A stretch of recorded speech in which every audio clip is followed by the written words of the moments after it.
Salam alaikum, salam, barak l'Eid, barak l'Eid. J'espère que vous allez bien, j'espère que vous allez très très bien. Je partage avec vous la veille et le jour même, voilà tout simplement. Je ne vais pas tout vous montrer parce que ce jour-là, il y a tellement de choses à faire, mais je vous montre déjà des recettes, je vous montre un petit passage de notre journée, voilà. Allez, c'est parti, on rentre tout d'abord en cuisine et puis vous allez voir un petit peu le mouton par la suite encore une fois. Allez, gros bisous. Allez, c'est parti pour les ingrédients de cette très bonne recette. J'ai là 250 g de farine, un œuf entier, un sachet de sucre vanillé, une cuillère à café de levure chimique. Je vais mettre une cuillère à café de sel et pour ramasser la pâte, un peu d'eau du robinet, hein, froide, normale. Voilà, alors j'ai mis ma farine dans la cuve de mon robot. Je vais mettre mon sucre glace, ma cuillère à café de levure chimique, un œuf entier, comme je vous ai dit. Je reprends les ingrédients. Voilà, je vais récupérer juste une petite cuillère. Je suis à côté. Ouais, t'as vu, Jana? Une cuillère à café de sel, on met toujours du sel, hein. Voilà, dans les recettes comme ceci, Reif aussi, vous savez, les minimes semen, tout minime, les tout petits minimes semen qu'on fait sucré pour l'Aïd aussi. Voilà, et puis je vais ramasser avec un peu d'eau. On va vraiment tout doucement. Oui, maman. J'espère que vous n'avez pas le reflet du soleil, sinon on verra rien du tout. Oui, je vais te donner, attends, je termine et je vais te donner de l'eau. Ma fille, elle est venue me perturber. C'est pour ça que je fais la voix off. Je fais la voix off uniquement parce que ma fille est toujours à côté de moi. Voilà. Vous avez vu, j'ai pas mis tout le verre. Déjà, le verre n'était pas rempli. Est-ce qu'on voit bien? Voilà. Et j'en ai mis juste un petit peu. Je vais rajouter une petite goutte. On va vraiment parcimonie, petit à petit, pour avoir une pâte, juste un peu d'eau pour ramasser notre pâte, tout simplement. Voilà, j'ai ramassé ma pâte. Une fois d'avoir ramassé notre pâte, qu'elle s'enlève tout simplement de notre saladier.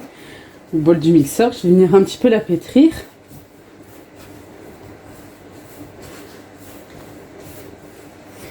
Voilà, je vais la pétrir, je vais la mettre dans un sac ou recouverte d'un film alimentaire ou d'un sac congélation. Je vais la laisser reposer un petit peu, le temps de m'attaquer à d'autres recettes.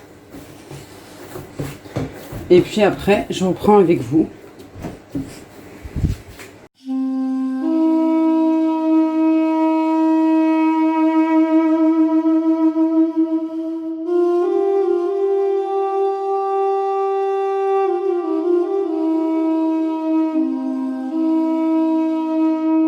Voilà, après avoir pétri vraiment 5 minutes, hein, j'ai pas pétri pendant longtemps, je la mets moi dans un sac congélation, voilà, ou du film alimentaire comme je vous ai dit. Je vais la laisser de côté, voilà, je vais la mettre à l'ombre un petit peu et je la laisse reposer 10 à 15 minutes et puis on se retrouve pour la suite.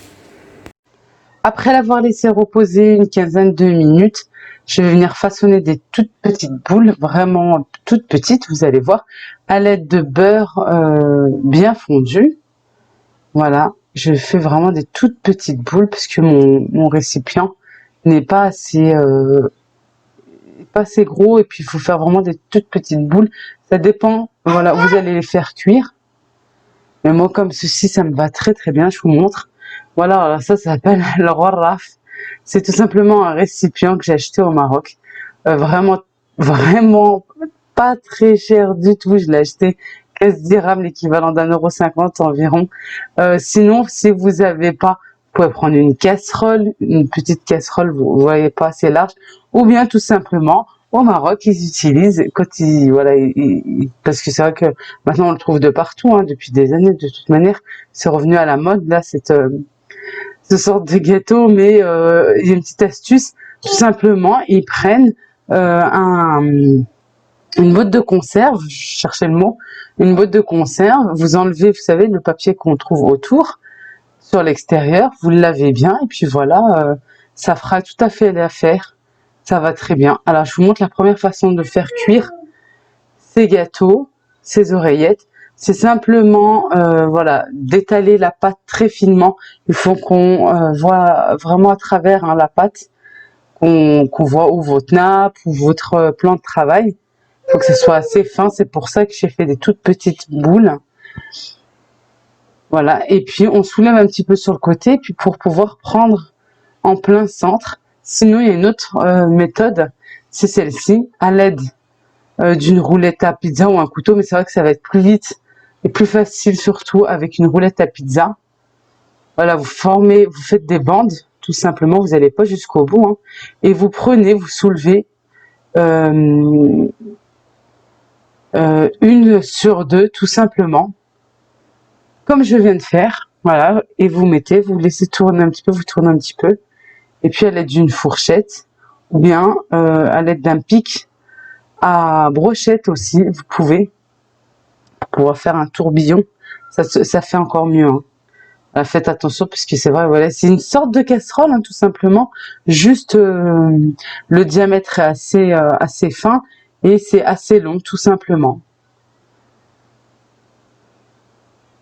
Des choses que vous pouvez trouver ici dans les épiceries turques ou arabes, vous savez, pour faire le café turc ou arabe, justement, vous pouvez, je pense, en trouver ici. Mais moi, je voulais vraiment le récipient, voilà, de là-bas, tout simplement. Et je l'ai trouvé juste en promenant comme ceci l'année dernière. J'ai dit, bah oui, je le prends.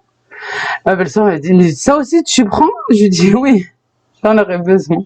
Ça faisait un an qu'il était dans le placard. J'avais jamais osé faire ce gâteau, tout simplement. Et je pensais que c'était assez long, c'était fatigant, tout ça. Pas du tout, honnêtement, avec la quantité que je vous disais. Après, bien sûr, vous pouvez doubler la quantité, hein, si vous voulez faire beaucoup plus. Mais déjà, ça vous en donne pas mal, hein. Vous voyez, avec la quantité, vous allez voir par la suite. Mon mari est venu à l'aide parce que c'était le soir, il faisait encore très chaud et j'avais encore pas mal de choses à faire pour le lendemain, hein, pour le jour du Eid. Vous voyez, quand on donne un petit coup, là, comme ça, qu'on fait un petit tourbillon, et ben, ça forme encore plus. Et puis, vous retournez pour faire cuire les autres côtés, tout simplement. Et ça va très, très vite, hein. Je pensais pas, honnêtement, pour une première... moi, je sais que ben, j'attendrai par contre qu'il fasse beaucoup moins chaud, parce que voilà, avec la friture, la chaleur, tout ça. Mais c'est sûr et certain, j'en referai. Elles étaient très, très, très, très, très bonnes et croustillantes. Elles restent croustillantes pendant très longtemps. Voilà, le lendemain, elles étaient encore hyper croustillantes. Vous allez entendre par la suite. J'ai fait exprès de laisser le son. Là, voilà, j'ai mis du miel par-dessus. Vous pouvez mettre du sucre glace. Moi, j'ai préféré mettre du miel. Et j'ai mis des amandes concassées. Vous pouvez mettre des graines de sésame ou laisser nature comme vous le souhaitez. Vous entendez, c'est très croustillant. Je vous dis, le lendemain, c'était encore aussi croustillant que le jour même. Allez, maintenant, on va passer à la recette de la baklawa. Vraiment très, très, très, très simple à faire. Bien sûr, il nous faut de la pâte philo. Moi, elle est encore au frigo jusqu'au dernier moment. Après, je vais la sortir puisqu'elle se sèche très, très vite. Là, j'ai 500 grammes, plus ou moins. J'ai plus ou moins parce que j'en ai gardé un petit peu. Voilà, je vous le dis là tout de suite, j'en ai gardé un petit peu pour la déco. Les amandes sont émondées, c'est-à-dire qu'on leur retire la peau en mettant de l'eau chaude, de l'eau bouillante. On laisse un petit peu. Fait attention jusqu'à ce que ça tiédisse à peu près pour pas se brûler. On retire la peau tout simplement. On les laisse sécher ou toute une nuit ou quelques heures là avec cette chaleur, ça va aller très très vite. Ensuite, on les fait griller ou au four ou à la poêle. Moi, j'ai préféré le faire à la poêle, sincèrement. Voilà. J'ai préféré le faire à la poêle, comme je vous disais. Ensuite, je les ai concassés au robot, tout simplement, grossièrement comme ceci. Maintenant, on va mettre les ingrédients. J'ai de la cannelle. Voilà, c'est en fonction de vos goûts. Je vais mettre moi une petite pointe. Voilà, à peu près la moitié d'une cuillère. Vous pouvez en mettre un peu plus. Regardez, je vais en rajouter un peu plus. J'ai de l'eau de fleur d'oranger. Je vais compter avec vous. Une cuillère, c'est des grandes cuillères, mais moi je les compte moyennement. Hein. Voilà, moi 2 cuillères, pour moi ça n'en fait qu'une. On va dire là je suis à 2, 3, ouais, à peu près 5 cuillères. 5 cuillères d'eau de fleur d'oranger. Et pour lier le tout et sucré, je vais mettre 2 cuillères de l'équivalent d'une. Hein. Si vos cuillères sont un peu plus grandes que les miennes, on va dire une cuillère de miel. Voilà. Vous voulez mettre du sucre, vous pouvez mettre du sucre en poudre, du sucre glace, c'est comme vous le souhaitez. Moi là, je préfère mettre du miel. Je préfère, ça donne un meilleur goût. Voilà. Et on mélange tout simplement. Si on voit que c'est pas assez... il faut que ça soit humide, mais pas trop, attention. Hein. Juste toucher. La baklawa, elle n'est pas humide, hein, pas du tout. C'est pas un gâteau. Je vais juste rajouter un peu de miel en plus. Vous retrouverez tout comme d'habitude en dessous de la vidéo, c'est en barre d'infos. J'essaie vraiment de ne pas oublier de vous mettre toujours les ingrédients. Parce que c'est vrai qu'on regarde une vidéo, mais parfois on ne se rappelle plus des ingrédients et après il faut remettre du départ. Alors je connais, je sais, j'ai une chaîne, hein. On va dire que je suis une youtubeuse, entre guillemets, mais je regarde et je regardais bien avant que j'ai ma chaîne et je regarde encore bien sûr. Allez, on va mettre ça de côté. Je vais faire fondre du beurre. Voilà, je vais sortir ma pâte philo du frigo et on se retrouve là tout de suite. Allez, avant de commencer, j'ai du film alimentaire. Petite astuce. Si vous faites des baklava traditionnels ou comme vous voulez, moi je veux qu'elles soient un peu plissées. J'ai du film alimentaire. J'ai des pics à brochette. Vous savez, les pics en bois hein, qu'on trouve tout simplement. Surtout là, c'est bien la saison. Alors j'en ai 4 au total. Je vais en mettre 2 ici. Je vais les mettre là plutôt. Au milieu, on va dire. Et j'en ai 2 ici. Je vais mettre les côtés, vous savez, un peu plus pointus, côte à côte. Voilà. Je vous ai dit 2, pardon, je me suis trompée. Il en faut 4 de chaque côté. Hein. Voilà, 4. Et 4 également. Voilà, j'ai du film alimentaire. Et je vais venir tout simplement enrouler ça dans le film alimentaire. Pour avoir un grand bâton, tout simplement. Voilà, on vient bien souder. Vous allez voir pourquoi ça va bien nous être utile. Voilà. Là, les extrémités. Et on va mettre ça de côté. Allez, on met ça de côté. Et je vais chercher ma pâte philo maintenant. Alors, la pâte philo, moi, j'utilise celle-ci, cette marque. Que je prends tout simplement chez l'épicerie turque. Voilà, faites attention, elle se sèche très très vite. Gardez l'emballage. Voilà, désolé pour le bruit. Je vais enlever simplement. Voilà, pas de philo. Oui, ma chérie. Je vais prendre 2 feuilles seulement. On va faire attention. Déjà qu'il y a un, elle se coupe très très vite. Voilà. Et moi, je vais la remettre dans son emballage d'origine. Parce qu'elle sèche très très vite. Voilà.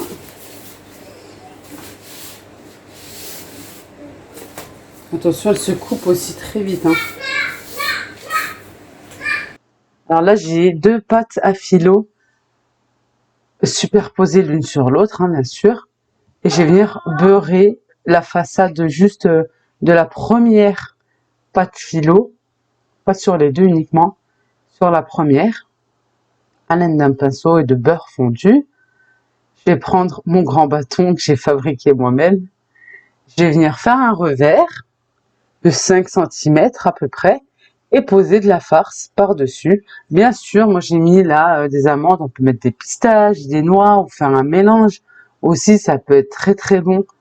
Voilà, mettre des noix de cajou, tout ça. Et là, je vais insister sur l'extrémité, voilà, avec le beurre pour pouvoir tout simplement souder et fermer la pâte à filo pour qu'elle ne s'ouvre pas. Et la fermeture, je vais la mettre en dessous, là, juste à tourner un petit peu. Voilà, je tourne pour bien mettre le bout, en fait, bien sur le dessus, hein. Voilà, je vais bien sûr continuer. Ça m'a fait le rouleau entier, il me semble, on verra là par la suite, mais je me souviens plus. Ça m'a fait, je crois, 8 lignes, je sais plus, ou 5 lignes, je sais plus. En tout cas, moi, j'ai tout mis. Et j'ai eu un petit peu de reste de farce. Voilà. Et je recommence, bien sûr, l'opération jusqu'à ce que je n'ai plus de pâte, de farce. Il me semble que j'en ai... j'ai eu 8 lignes, hein, et ça me fait pas mal de gâteaux, puisque vous allez voir à la découpe comment je vais faire. Je viens beurrer la surface, je viens bien badigeonner de beurre, je viens couper au milieu. Voilà, on insiste bien pour bien... la pâte se coupe très vite, hein, quoi, facilement. C'est simplement les amandes, hein. Et puis je vais les couper encore une fois. Voilà, la moitié et celle-ci, comme ça me fait des petits bâtonnets. Je les laisse cuire, bien sûr, au four. Et ça va très vite aussi, hein. Si simplement tout est cuit, il faut simplement laisser dorer. Et à la sortie du four, mais vraiment à la sortie du four, et vous mettez du miel, ou bien vous faites un sirop avec eau et sucre. Et puis voilà, et puis on va laisser, on va mettre un petit peu d'amandes effilées, puis c'est prêt. Il est là. Voilà le mouton de ma sœur et de mon beau-frère. Je vais les présenter un petit peu. Je dis, bah, quand même, je vais montrer, puisque bah, moi, j'étais déjà chez ma sœur. Et mon mari l'avait déjà déposé, en fait, entre-temps, chez nous à la maison. Là, c'est le lendemain. On va procéder à la découpe. Il l'a coupé en fin d'après-midi. Voilà, il l'a laissé sécher sur la table tranquillement, quelques heures. Et puis après, il est revenu à la maison faire la découpe, vraiment des gros morceaux comme ceci. Il a filmé. Et il a mis dans le frigo pour bien sûr qu'il reste frais. Et là, le lendemain, on va procéder à la découpe et mettre au congélateur. J'espère que cette vidéo vous a plu. J'espère vraiment bah voilà, d'avoir partagé avec vous notre journée. Je vous ai pas tout montré, hein, comme je vous disais, tout simplement parce que ben voilà, on a tellement de choses à faire ce jour-là.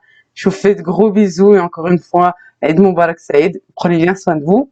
Gros bisous, j'étais pressée de faire le bisou. À bientôt.